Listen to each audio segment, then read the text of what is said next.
We'll be kicking off the webinar in just 5 minutes as we wait for a few more registered guests to join us. Meanwhile, make yourself comfortable while we wait to start together. Thank you for your patience.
Assalamualaikum warahmatullahi wabarakatuh and a very good morning everyone.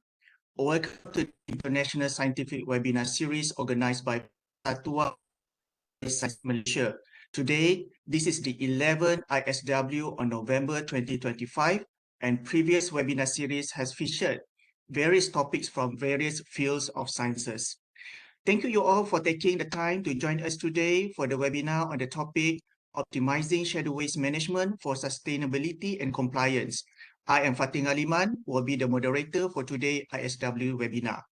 It is really great to see participants from different backgrounds coming together to learn and share about something that's so important, managing our shadow waste properly, not just to follow the law, but to protect our environment and make our workplace safer. I am truly happy to be your moderator today. In this session, we will be exploring practical ideas, compliance strategies, and sustainable approaches that can make shadow waste management more efficient. Ladies and gentlemen, before we start, just a few quick notes. The attendance will be uploaded to the chat box by. Okay, so please and fill out before the session ends. Now, if you have a question, you can raise your hand icon, which located on bottom right of the window, and we'll get to you during the Q&A session after the presentation. Or, if you prefer, alternatively, just type your question in the chat box. Our team will collect them and I will bring up during the Q&A session. To be fair with other participants and as well as limited questions. After Q&A session, we will take picture together. For those who have camera, we seek your cooperation and allow us to snap your picture for event gallery. And just for a quick disclaimer, this webinar focuses on environmental and waste management laws applicable in Malaysia. So some regulations or example might be a little different from those in other countries. So for our international participants, please keep in this mind as the specific requirement we discuss will be tailored to the Malaysian context. All right, now let's get to the exciting part. It is my pleasure to introduce our speaker for today, Puan Hariana Ashari. A little bit about Puan Hariani background. Puan Hariani has a vast of experience in shadow waste management at University Malaya. She is one of the pioneers and key people who helped to set up and coordinate the system both within and beyond the UM campus through the appointment of waste coordinators in every department and centers. So as a result, she created a vital communication channels, ensuring that policies and procedures were consistently implemented on the ground. So in the early days of UM shadow waste management setup, she chaired monthly coordination meetings, ensuring that all findings, issues, and updates were effectively communicated to support smooth and compliant waste management operation across the university. Along her services in University Malaya, she fostered a culture of continuous improvement. She always valuing the input and feedback from her team and the wider university community to enhance the waste management processes. So we are really lucky to have her here today to share her knowledge and her experience on the topic optimizing shadow waste management for sustainability and compliance. Ladies and gentlemen, please join me in giving warm welcome to Puan Hariana Ashari. Puan Hariani, the floor is yours.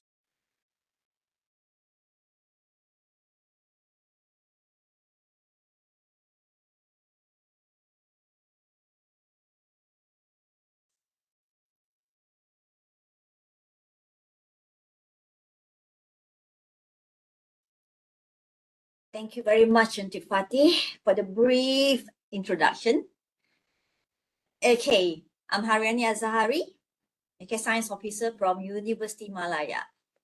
So very good morning and assalamualaikum to all. Okay, so for today's, I will be sharing on the shadow waste management, how to optimize it, and for sustainability and to comply. So in short, how to balance the compliance to get efficient and to maintain the sustainability.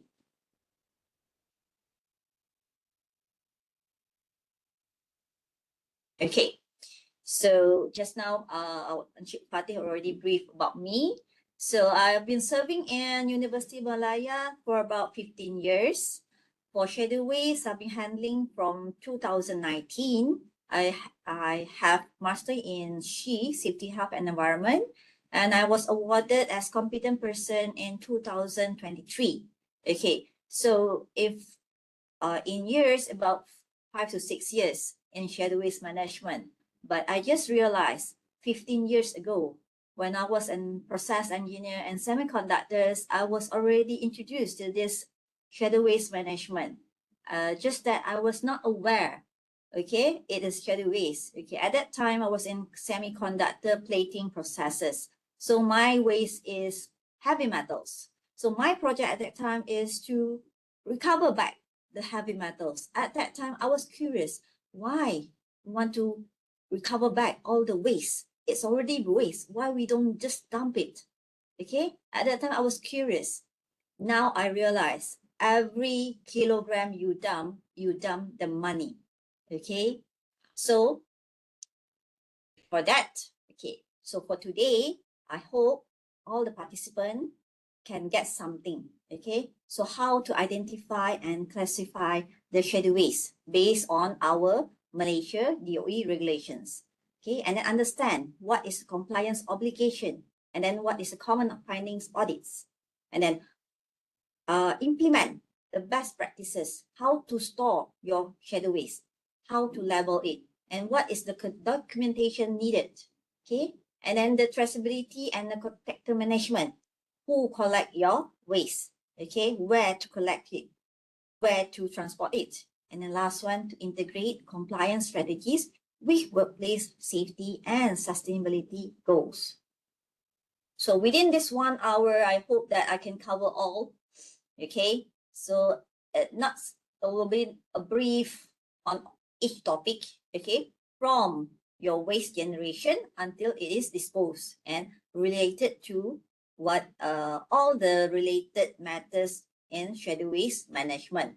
Okay, from your documentation, from your storage, from on the contractor management and non-compliance and compound penalties. Okay. Okay. So first of all, okay, why is it schedule waste management is important? Okay, because mismanage it will lead to regulatory non-compliance, and it will also impact the workplace safety and environmental integrity.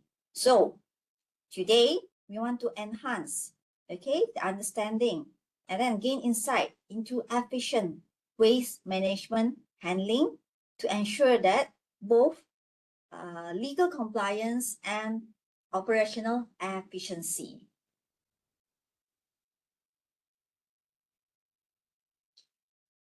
Okay, so I'll be sharing on the cases of relating to schedule waste. Okay, so for this one, I'm sorry, the material is in Malay, okay, in Bahasa Melayu, but I'll be translating it. Okay, so for this one, it's happened recently, 16 May to 2025 in Johor Bahru. So in this case, 2 managers of a factory were arrested, okay, trying to dispose their schedule waste legally, okay, illegally, okay. So they went to abandoned factory and then want to dispose it. Okay, so obviously, okay, they want to save the money, but by doing this, it will cost more money. Okay, second one. Okay, this one is 2 were arrested dumping toxic waste to the river of Sungai Tebrau. Okay, this happened in 2023 in Kulai. So stated here is about 250 kilogram. So if 250 is about 1 drum, okay, because of 1 drum, the river is polluted. Because of 1 drum, in this case, the health of community is affected. Okay, for this one, I'm sharing the video. Okay, yeah.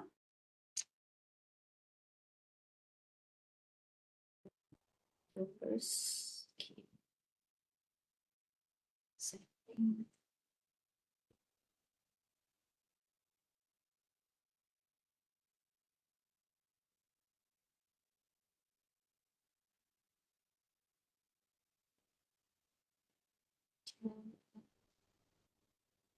Let's for video. Okay, bear with me. I'm sharing the video.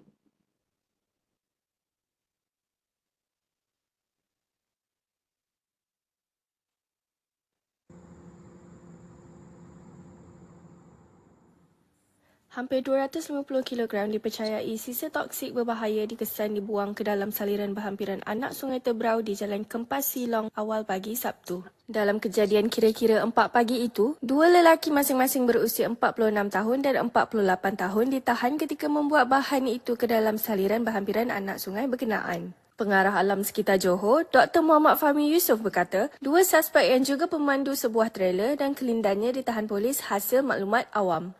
Sementara itu, tinjauan berhampiran anak Sungai Tebrau mendapati JAS sudah menutup kawasan berkenaan dengan pita keselamatan bagi mengelakkan dimasuki orang awam. Kesan berminyak berwarna hitam dapat dilihat dengan jelas sepanjang kira-kira 300 meter saliran berkenaan dengan oil boom turut diletakkan bagi menghalang pencemaran merebak ke kawasan lebih besar.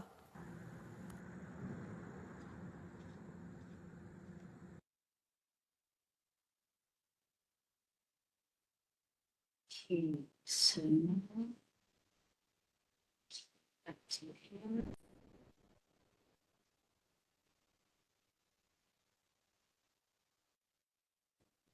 Okay, so for this case, okay, so cleaning up it, okay, because of one drum, okay, so because of one drum, okay, it will cost thousands, and then the community also affected.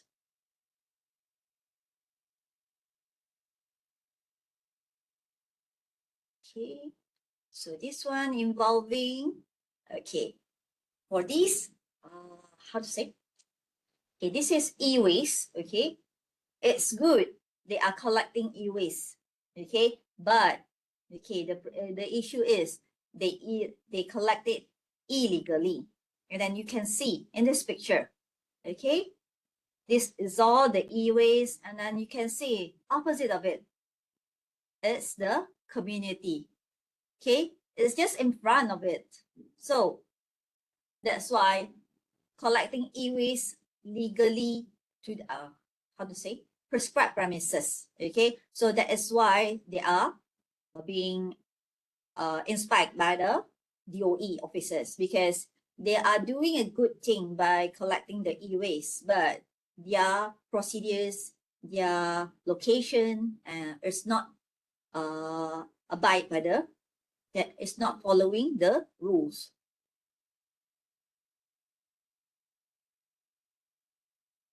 Okay, so this one is in Kedah last year, June. Okay, so this one, okay, you can see in the picture, it's all white jumbo bag, 40 of it. Okay, it's good. They use the jumbo bag for the shadow waste, but where they dispose it? On an empty land. Okay, they use the proper container, proper packaging, but they disposed it wrongly, not according to the law. Okay, so now all of this is come back to one, EQA, okay, 1974. Okay, Environmental Quality Shadow Waste Regulation 2005. Okay, it's almost 20 years ago. Okay, but we still follow. Okay, it's still valid, and it was amended latest last year. Okay, just a brief chronology. Okay, since 1974, it was amended in the first amendment 1985, and then 1996, and then 1998, 2001, 2007, and the sixth one is 2012, and then the latest one is 2024. So why there are a lot of amendments? Because, okay, you can see last time when during the 1985, the industry just booming up, okay, but okay, the industry is booming up, but at that time awareness is not so high, okay, so amendment by amendment is being done, because when there are cases of pollution and then cases of how to say, environmental pollutions happen, so amendments have to be carried out. Okay, why the shadow waste regulation is applied to all? Okay, first, we don't want the shadow waste being dumped anywhere. Okay, so to ensure proper management of shadow waste. And second, we don't want any more the cases of Sungai Kim, Sungai Tebrau happen again. Okay, to prevent the pollution of shadow waste to the environment. And last one, we want to monitor, okay, from our workplace to the prescribed premises. Is it the shadow waste being disposed properly? Okay, to monitor. We want to monitor it, okay? So to ensure that it is handled at licensed facility. Sorry. So in the regulation, there are 17 of it, okay? But today I just focus on the notification, on the storage, labeling, and then on the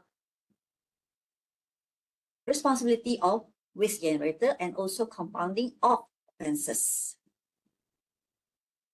So, first thing first, not all chemicals are shadow waste. Okay, it is must be toxic or and hazardous waste, and it must be listed in first shadow. So where I'm working here, University Malaya, we have thousands of chemicals. Okay, we do not dispose all. Okay, it must be fall in the first shadow. So the first shadow, okay, this is my book. Okay, I'm also old school. Okay, I always use books. Okay, although digital can have, but it's still better using books. Okay, so first shadow, I cannot memorize all the descriptions. So still, I'm referring the book.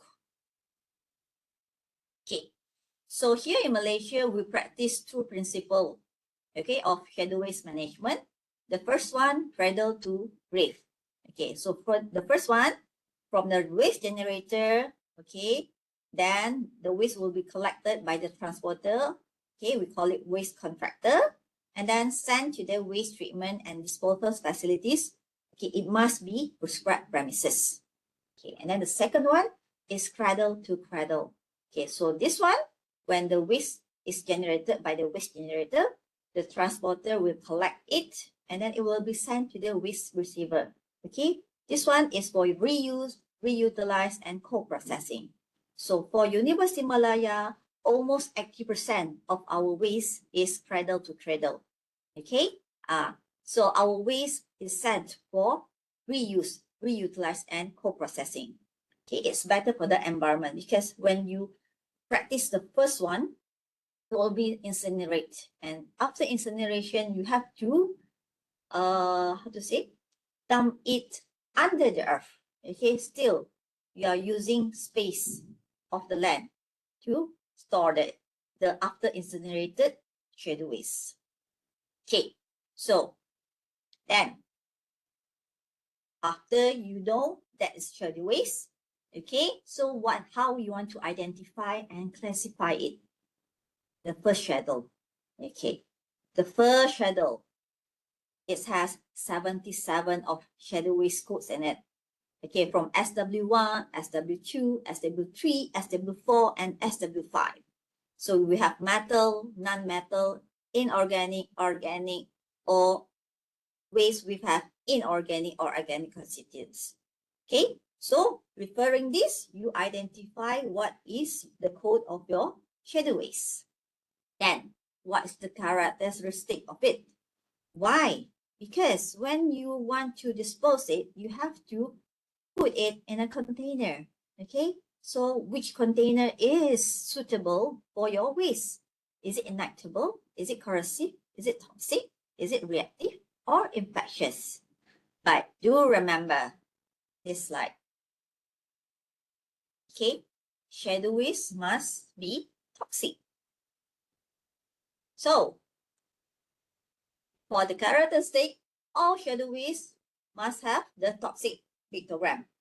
Okay, so either it inactable or corrosive or reactive or infectious, it is together with the toxic pictogram. Okay, example, lead acid batteries. Okay, so the code is SW102. So the example is spent lead acid battery component such as plastic casing, lead plate, and electrolyte acid. Okay, the description according to the first shadow, waste of lead acid batteries in whole or crushed form. And so the typical sources, lead acid batteries from motor vehicles. So I ask you, do you have the schedule waste? If your answer is no, are you driving a car? If you are driving a car, you have this SW102, okay? Unless you are driving EV car. Okay, so EV car, I just Googled just now, it has lithium. So lithium is under 103. Okay, so different batteries composition, different SW code. Okay, so just now why you have to characterize it? Because of the containers, the storage. Okay, it must be compatible with the schedule waste. Okay, so to make sure it will not spill or leak, okay, into the environment. Okay, the size, okay, matters. If you have 25-liter carboy, okay, if you need 200 liter of drum, okay, or you need the jumbo bag for the dry schedule waste. Okay. Okay. So the part is for the container. Now you need the documentation. Okay, everything in schedule waste must be scheduled.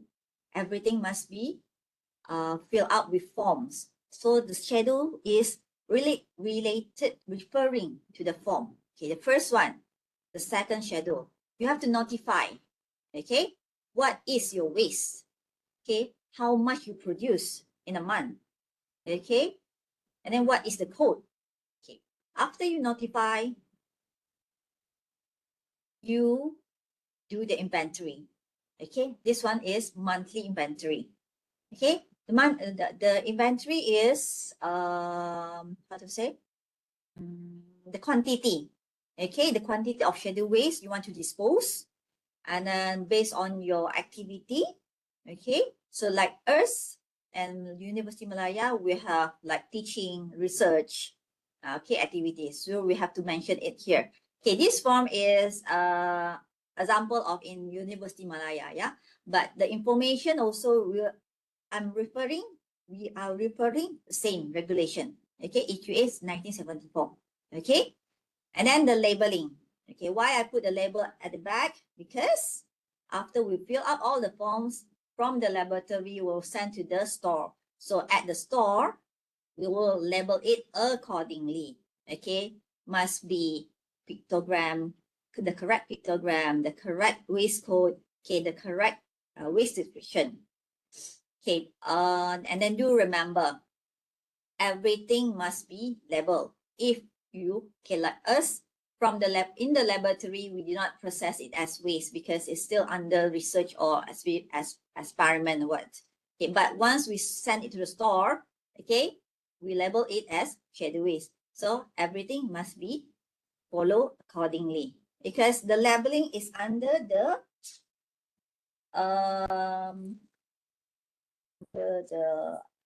sorry, the third schedule.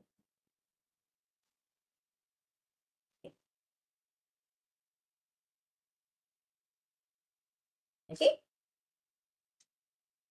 Okay, so it's compulsory to do it.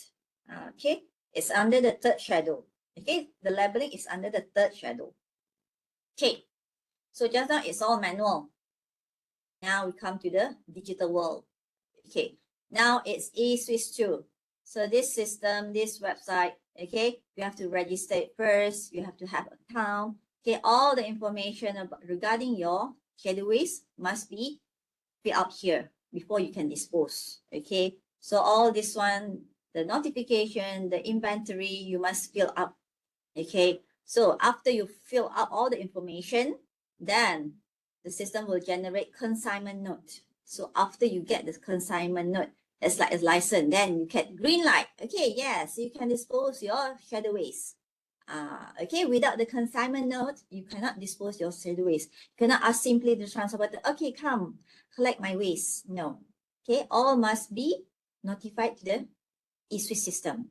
Okay, so for the sorry, I just forget to mention. So for the notification, you only do once. Okay, the inventory, you do it monthly. Notification unless your waste differs. So though it's 102, but the composition different, so you have to notify again.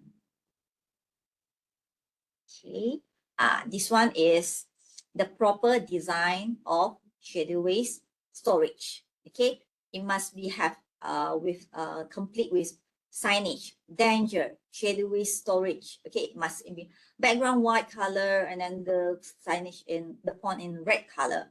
Okay, and then sheltered or roofed covered with suitable covering metal. Okay, it has burned, it's locked, and then only authorized person can go inside of it. Okay, got ventilation, and then got adequate emergency escape route. You don't know when emergency happen. And then most important, it's equipped with emergency response equipment. Okay, so I'm sharing. This is for the past, I think 5 years. Okay, we are using this temporary storage, okay, located at the Jabatan Kimia, okay, bunker. Okay, we use the temporary storage because at that time we don't have a central storage for our schedule waste in UM, but we still make it properly. Okay, we still lock it. Okay, it's rounded. Okay, it is roofed, although with tan, and then it has bun and it has died. Okay, and then this the schedule waste all is labeled accordingly before disposal. And now we have this one.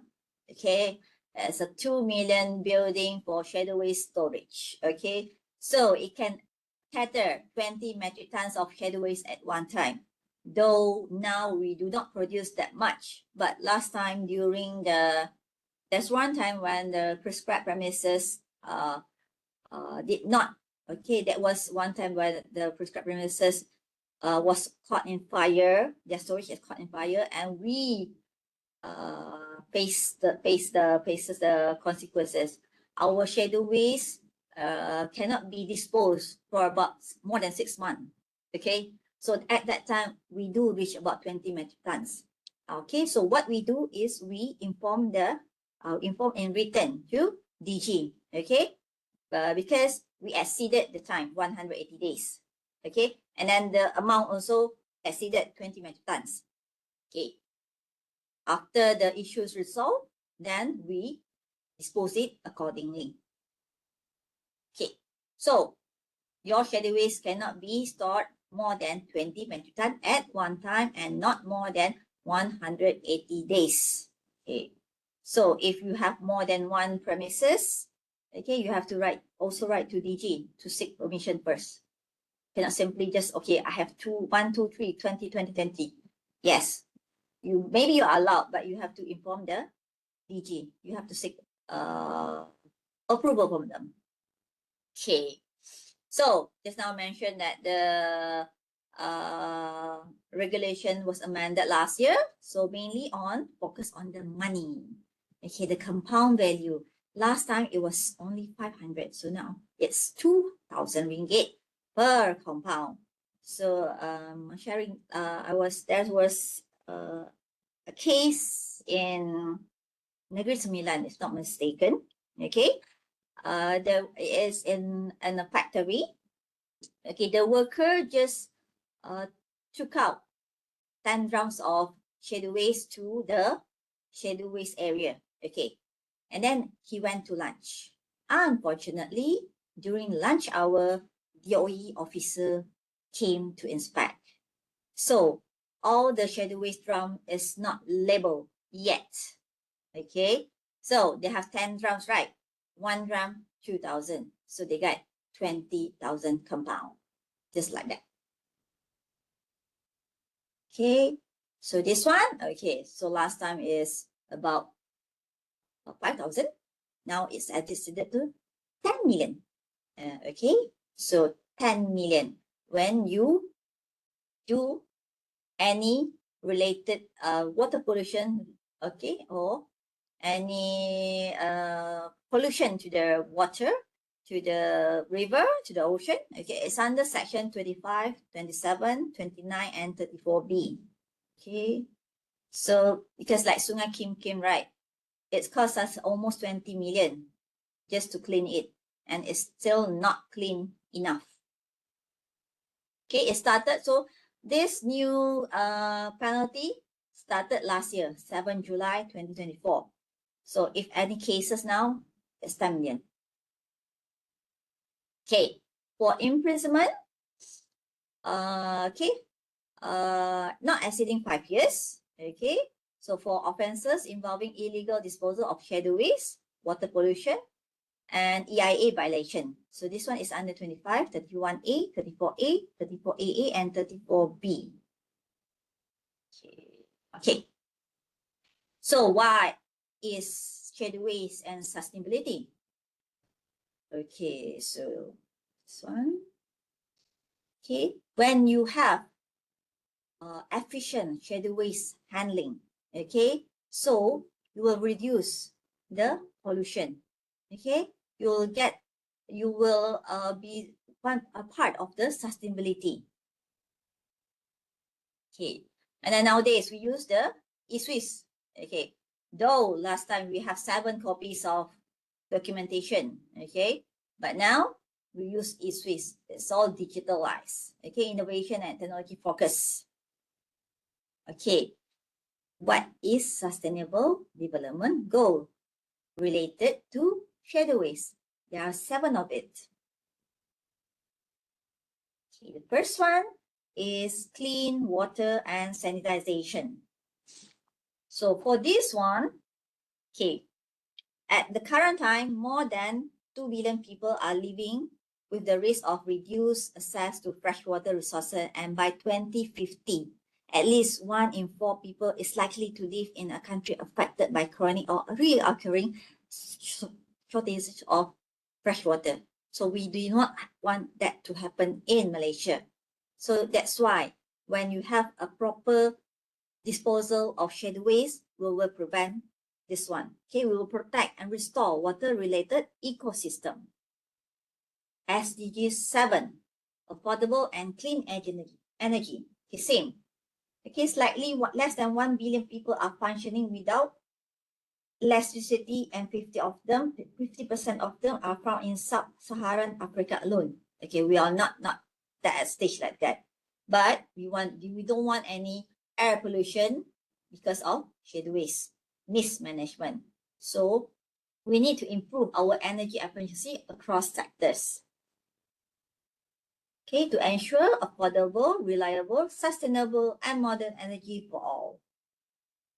Okay, then SDG 11, sustainable cities and communities. So rapid urbanization challenges such as the safe removal and management of solid waste within cities can be overcome in ways that allow them to continue to thrive and grow, while improving resources use and reducing pollution and poverty. So that's why we have now clean, green transport system. Okay, so what I can say, this one I always see in Putrajaya. Okay, the buses is using EV. Okay, so we are promoting it. We are doing it. Okay, SDG 12, responsible consumption and production. Okay, this is our part. Okay, as waste generator, we produce the waste. Okay, so it is our responsibility how to reduce it. Can you eliminate it 100%? Or can you reuse it? Or can you co-processing it? Okay, so this is very important because this is to encourage companies to adopt sustainable practices and sustainability reporting. Okay, and climate change. Okay, sorry, climate action. Okay, this one. Nowadays, yesterday rained heavily. Today very hot. Tomorrow rain heavily. So what happened to our climate? Okay, so we did it. Okay, so it's our part. Okay, when we manage, okay, we do our part. Okay, so it's not just only at your workplace. As simple as your clothes. Okay, your clothes. We are the contributor of waste, actually, scheduled waste, because when you wear these clothes, your clothes is produced by dye, the colors. Okay, when the colors is waste, it becomes shadow waste. So just think, every Raya, Hari Raya, we change new Raya. So we are producing more and more pollutions, more and more shadow waste actually, though we are not the producers of the fabric. Okay, so our part, maybe we can send our old clothes, recycled clothes to the recycle center, okay, and do our part. Okay, and then this one is life below water. Okay, the river, the ocean, the seas, and the marine. Okay, so this one most important, like Sungai King Kim. Okay, why is it related mostly to our shadow waste? Okay, so that's why shadow waste effective management is very important. Okay, and then this one is life on land. Last one. Okay, even though up to 50% of land is currently under protection, biodiversity is still at risk. Okay, we do our part. Okay, so it's not only us living in this world, on this land. Okay, so by protecting forests, we will also be able to strengthen natural resources management and increase land productivity. Okay. So this one is cross-sector sustainability approach. Okay, this one my example. Okay, I know this one. Okay, this one is in the industry area. Okay, manufacturing plant. The aspect identified is VOC emission, wastewater discharge, solid waste. So the impact to the environment is water pollution, air pollution. So the mitigation is they install the scrubbers, wastewater treatment, and waste clarification. So in University Malaya, what we do is, okay, the minimal thing that we can do, because when we have a lot of discarded chemicals, okay, because our research turnover is very high. So what we do, because when the researchers, okay, mostly researchers complete their research, okay, there are a lot of chemical, okay, discarded. So currently what we do is we promote, okay, whoever wants this chemical, okay, so we reduce the disposal of discarded chemicals, because when we do this small thing, it costs reduction in the disposal costs, and also awareness to the researchers, to the students, that you do not have to buy new chemicals every time you do new research. You can use whatever we have. Okay. So currently we are doing that. Okay. Okay. So this is the guideline that I'm referring to. For this one is for the clinical waste, handling and management of clinical waste. And then this one on guideline and specification of recovered waste oil in Malaysia. The guideline for packaging, labeling, storage, waste in Malaysia, and also this book. So conclusion. Okay. To have effective management of shadow waste, you must identify and classify your shadow waste correctly. Okay, you have to store it in a proper storage. Okay, and then you have to pack and label it, okay, correctly, and then document it. First shadow, second shadow, fifth shadow, seventh shadow, the waste card. Okay, and then where you put it, you must inspect the area. Okay, is it the area is fully occupied with safety equipment in case of emergency? Okay, so last one, okay, just how to say, announce, okay, if compound or offense or non-compliance happen, you lose the money. Okay. Okay, I think that's all from me. Okay, so now is Q&A session.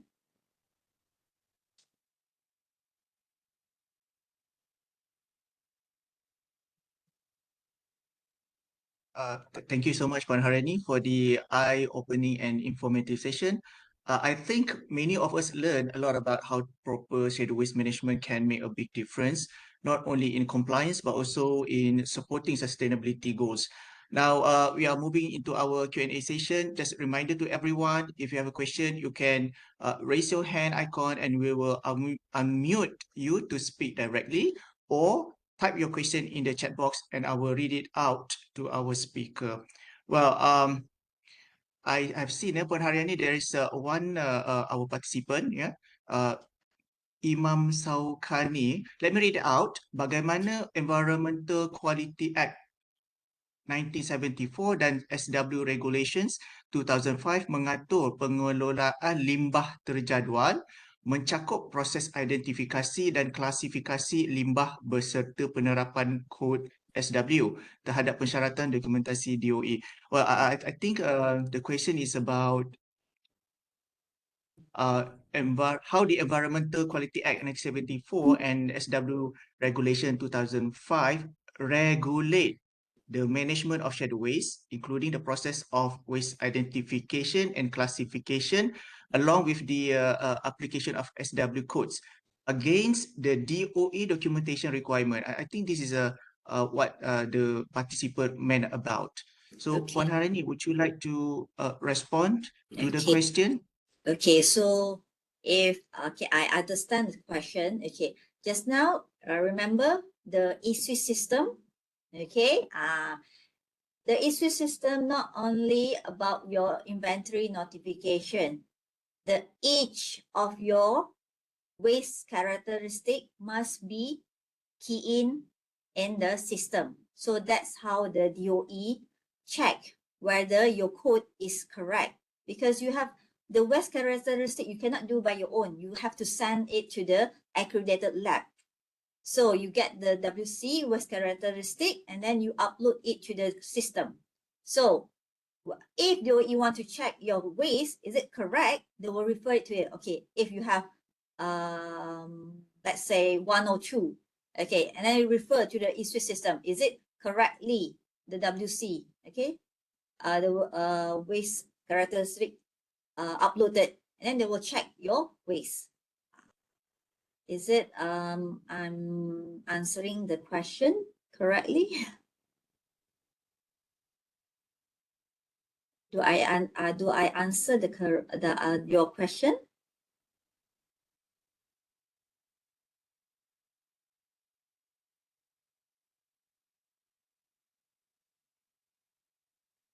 Okay, if not, then thank you, Puan Hariani, for that great answers.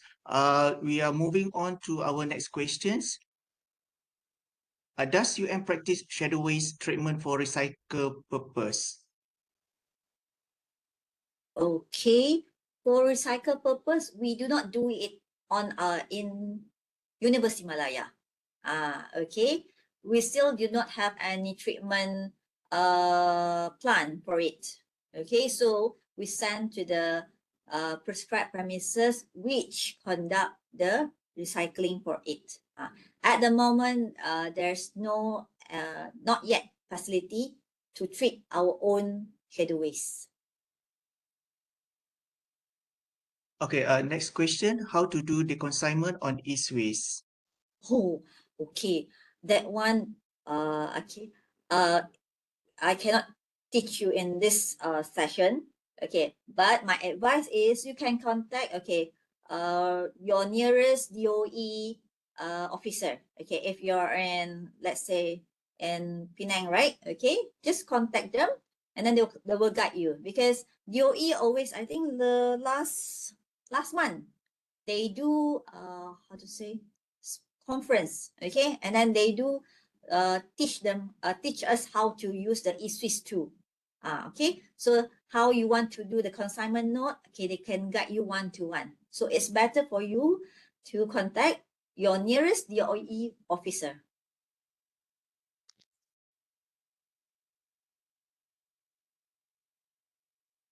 Okay, we have another questions listed in the chat box here. Can you share for UM experience on recycling the SW waste? Recycling SW waste, We do not recycle. Okay. You have to understand. We do not recycle it on site in University Malaya. Okay. So we still dispose it. We still dispose it, but to the recycling prescribed premises. Let's say like the solvent. Okay. That one can be recycled, but we do not carry out the recycling process in University Malaya. We send it. We still dispose it, but to the recycling prescribed premises.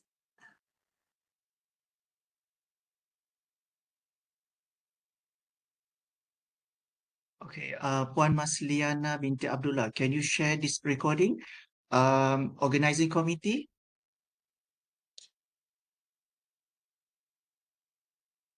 Okay, the organizing committee did give feedback. Yeah, thank you for your interest. Yes, we share the recording. You can check back the recording in your Facebook, in our Facebook and YouTube page. I think that's already answered the question. Yeah.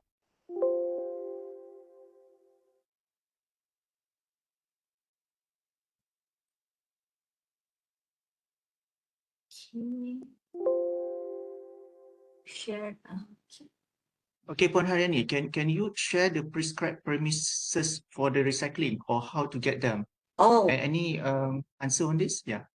this one you can check on the DOE website actually, the eSwiss actually. There's a list of licensed prescribed premises. Okay. So it's different according to your state. It, it's not practical if you're from Malacca you want to send to the Selangor branch. Okay. So you have to check on the eSwiss system there. They're listed the license. Okay, prescribed premises for recycling or for incineration. Okay, it's all listed there.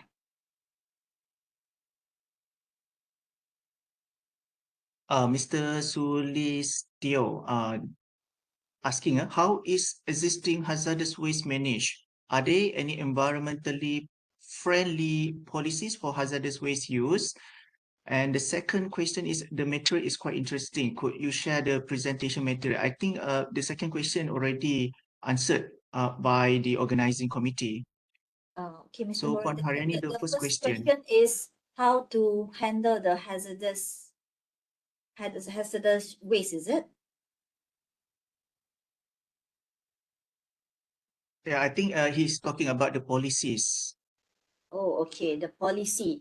So if about the policy, we follow the guideline, the regulations. Okay, so according to policy, you have to handle it from cradle to cradle, cradle to grave. So the most important is top down. Okay, top down. Okay, so what is your top management?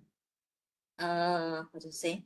Mission and mission. Is it to handle the shadow waste minimally or maximally, or just to do what is minimum? Okay, so but anything we have to follow the regulation. So the policy is created by your own company, but for we follow what is regulated in our EQA 1974 for shadow waste. So we abide, okay, what is in the regulation. Okay, the policy also abide that one. Puan Harini, if I reread it again, yeah, are there environmental friendly policies for hazardous waste use? I think this participant is asking whether is there any policy that we can use the hazardous waste, if I'm not mistaken, by reading out the question given by the participant. Oh, meaning that you want to reuse the hazardous waste. Okay, so meaning this one is you want to, how to say, process it again. Okay, this one you have to get approval from the DOE. Okay, because like the prescribed premises, they are licensed to do so. So if you have the intention to do so, so you have to seek your nearest DOE. Okay, us the procedure, how to get license for it, how to get approved for the process. Okay, we cannot simply do the recycling, reuse the waste. Okay, because it's stated we will dispose it to the prescribed premises. If you want to do it on site, you have to follow the procedures by the DOE.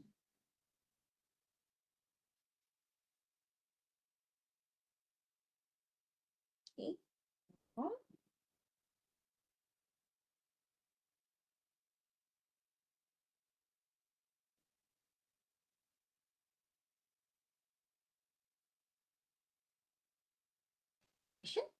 So we are giving chance to the participant. If should you have any question arise, you would like to get some answer from Puan Hariani.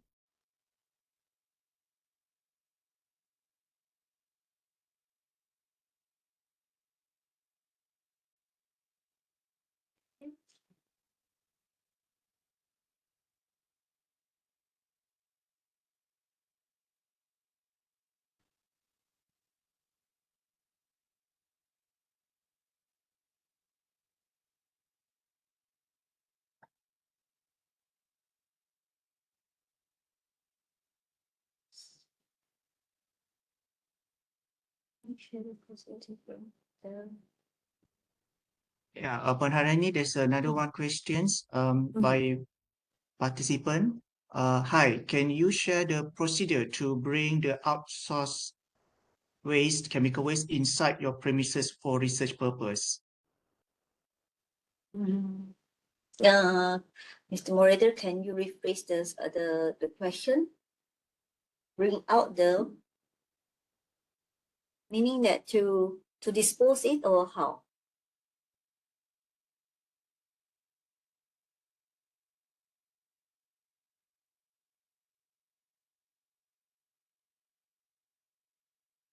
To bring in the SW, I'm not, I do not understand well the other question. Is it you want to dispose it, or how? Because we do not bring in shadow waste. We brought out, we disposed out from the lab, from the UM. Puan Hariani, I think the questionnaire is asking about whether are we actually what's the procedure if let's say they want to bring the SW waste, the shadow waste to for example to their premises for research. Oh, okay, meaning that you want to use the shadow waste for research. Okay, first, if you already declare it as it is shadow waste, okay, you have to dispose it first. But if you want to use it as your research, okay, there's communication. You have to get approval. Okay, we have to notify the DOE. Okay, this type of shadow waste I want to do research. Because you already declare it as shadow waste. Okay, so if you already declare as shadow waste, you have to dispose it. But if it's under chemical or chemicals, okay, chemicals, you do not declare it. Okay, then you can carry out with your research. But once you declare it, you already fill up the notification, the second fee schedule. So then you need to get the approval, because now you are using the shadow waste to do your research.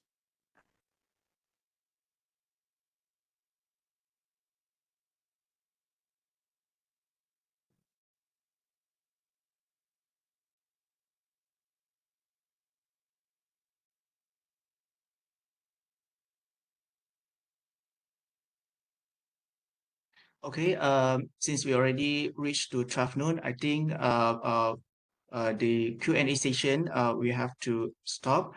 Thank you everyone for the active participation, and special thanks again to Puan Hariani for taking the time to answer all those thoughtful and practical questions. I'm sure we have all gained a lot of from today's sharing session, especially about how we can strengthen our waste management practices and make them more sustainable. And with that, we come to the end of our session. Stop sharing. Thank you again to everyone. Before we officially close, I would like to once again thanks to Puan Hariani for her time and for sharing such valuable insights. Today's session really reminded us that shadow waste management isn't just about meeting legal requirement. It is about doing our part to protect the environment, ensuring safety, and building a culture of responsibility in our workplace. A big thank you as well to all of you who joining us for your questions and for staying with us until the end.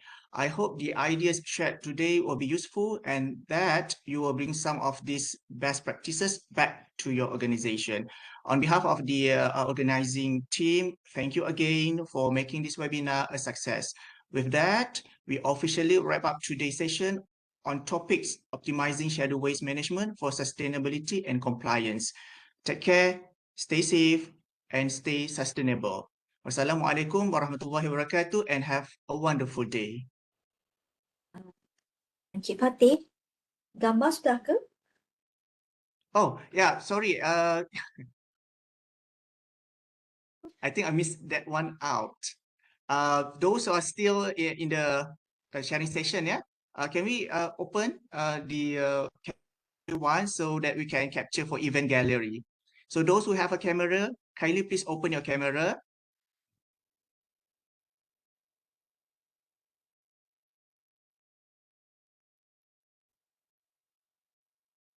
Okay, so is it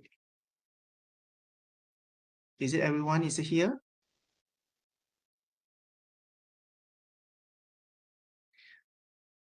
Okay, all right. So I will capture, snap a picture, yeah, for this event gallery. Okay, everyone, from 1, 2, 3.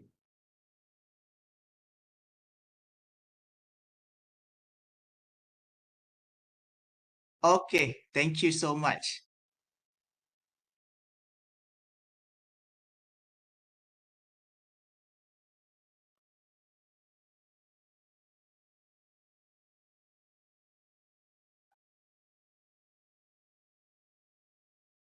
Okay, thank you, Urban.